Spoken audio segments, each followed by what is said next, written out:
Imagine standing at your father-in-law's funeral, tears filling the room, but the person crying the hardest isn't family. She's a stranger, and her grief feels deeper than yours. Who was she, and why did she look at me like I was supposed to know? Nothing could prepare me for what I was about to learn.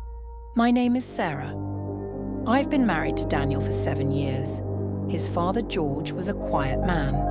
The kind who didn't talk much, but when he did, people listened. George wasn't wealthy, he lived modestly. But he had this calm strength, the kind you lean on without even realizing it. So when he passed away after a long illness, the family was devastated. Daniel was heartbroken, and I just wanted to be there for him. The church was filled with neighbors, relatives, and old friends. Everyone expected grief, but no one expected her. She sat in the third row, a woman maybe in her 40s. Not family, not a friend we recognized, but she wept as if she'd lost everything. When the service ended, Daniel whispered, "Do you know her?" I shook my head, but then she walked up to George's casket, placed her hand gently on it, and whispered something through sobs. And for the first time that day, I saw my husband's eyes fill with confusion, not just grief. Who was this woman? And why did she seem closer to George than even us? Days after the funeral, the image haunted me. That stranger's tears, the way she touched the casket almost like a daughter. One night, while sorting through George's papers, Daniel found something odd, a series of bank withdrawals. Not huge, but regular, every month, for years. Daniel frowned. Dad never spent much on himself. Where was all this money going? But then, an envelope slipped from the back of the drawer. Inside was a simple note, written in George's shaky handwriting. "For Maria, thank you for everything." The name hit us. Could she be the woman at the funeral? Curiosity turned into urgency. Daniel called the nursing home where George had spent his final months, and that's when the pieces started to connect. Maria wasn't just a nurse, she was the nurse.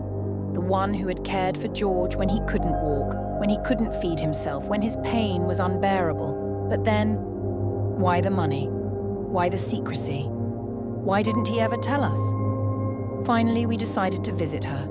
Maria lived in a tiny apartment on the edge of town. When she opened the door, her eyes widened with recognition and fear. Daniel asked softly, "Were you the one at my father's funeral?" Her lips trembled before she nodded. Tears filled her eyes again. She invited us in, and what she told us left us speechless. George hadn't just been her patient. He had been her friend. She was a single mother.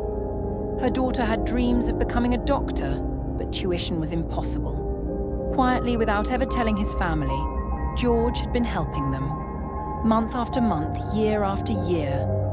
Maria said, "He told me not to thank him. He said, kindness should never make noise."